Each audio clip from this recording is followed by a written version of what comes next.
Olá pessoas, seja bem-vinda ao nosso canal do YouTube. Para você que não me conhece, meu nome é Rebeca de Carvalho, eu sou costureira, modelista, estudante de design de moda e aqui trago dicas, técnicas e curiosidades desse universo que a gente tanto gosta da costura e da modelagem.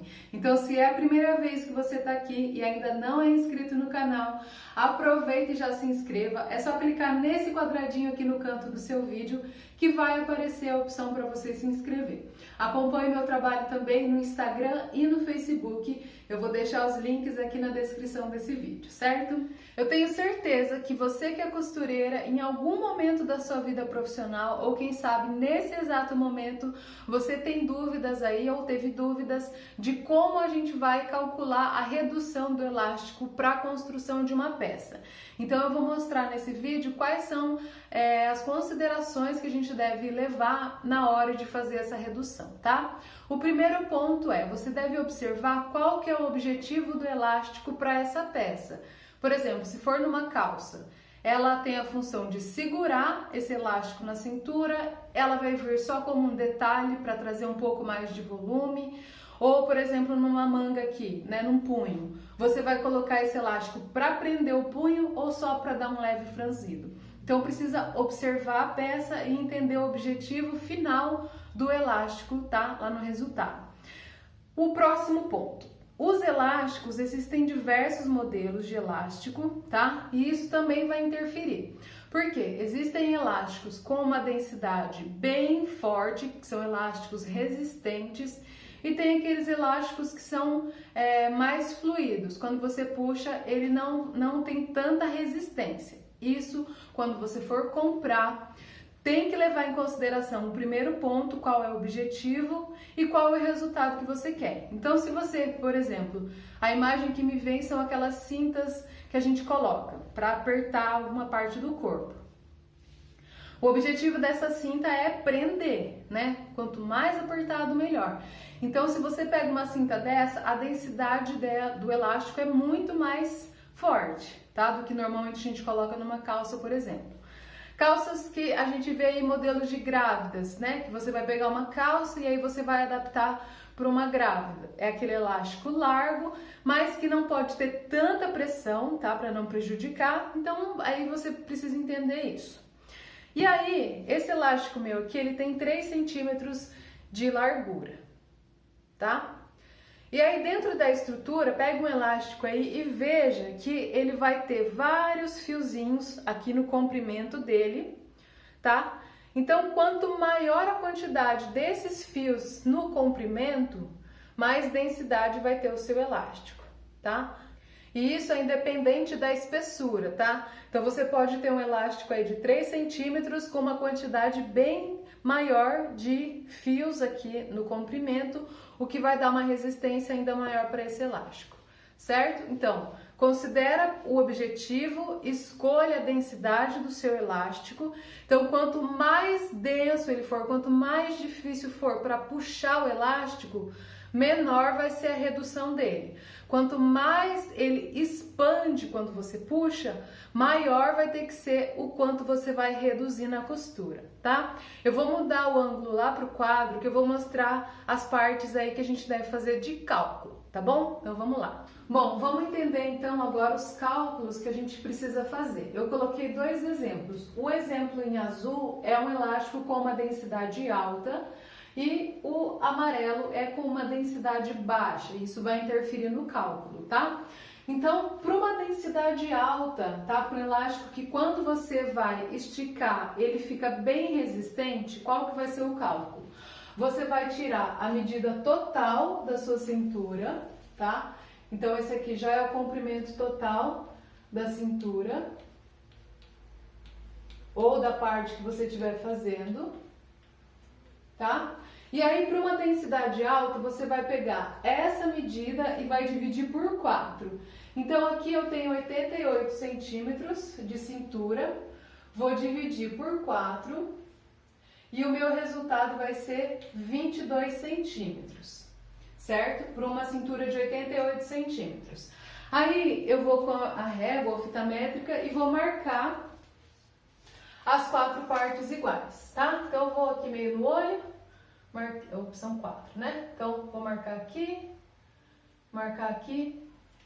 e marcar aqui, tá? Você divide em 4 partes iguais e aí para uma densidade alta você vai tirar só uma das partes, tá?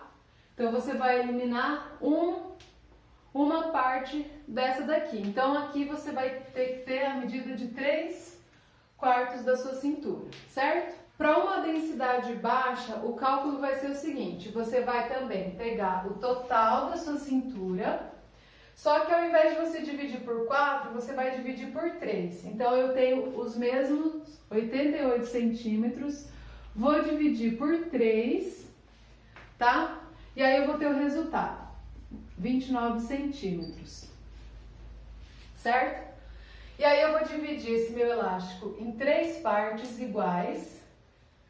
E aí, para uma densidade baixa, eu vou tirar uma parte, tá? Então, aqui eu tenho 2/3 do meu elástico, tá?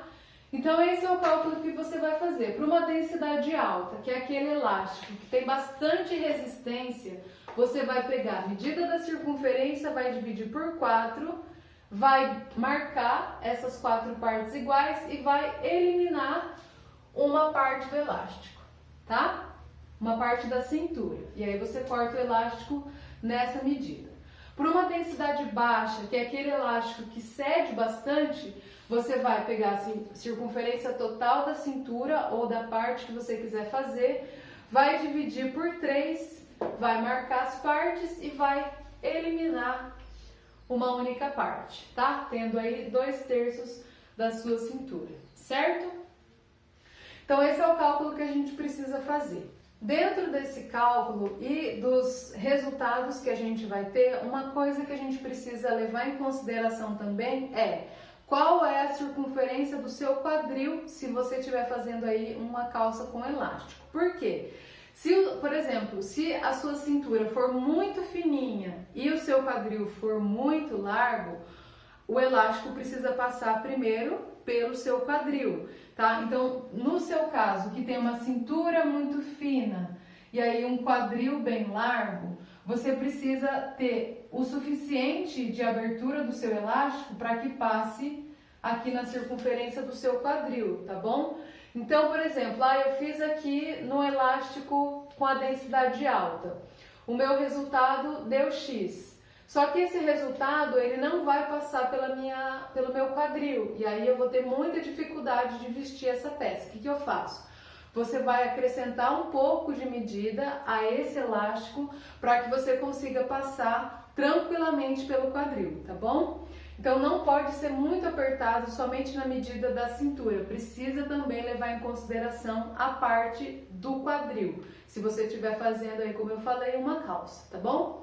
E aí, se você estiver trabalhando com esse biotipo de quadril largo e cintura fina, você deve estar se perguntando, tá, mas aí a hora que esse elástico chegar na cintura, ele vai ficar largo, não vai?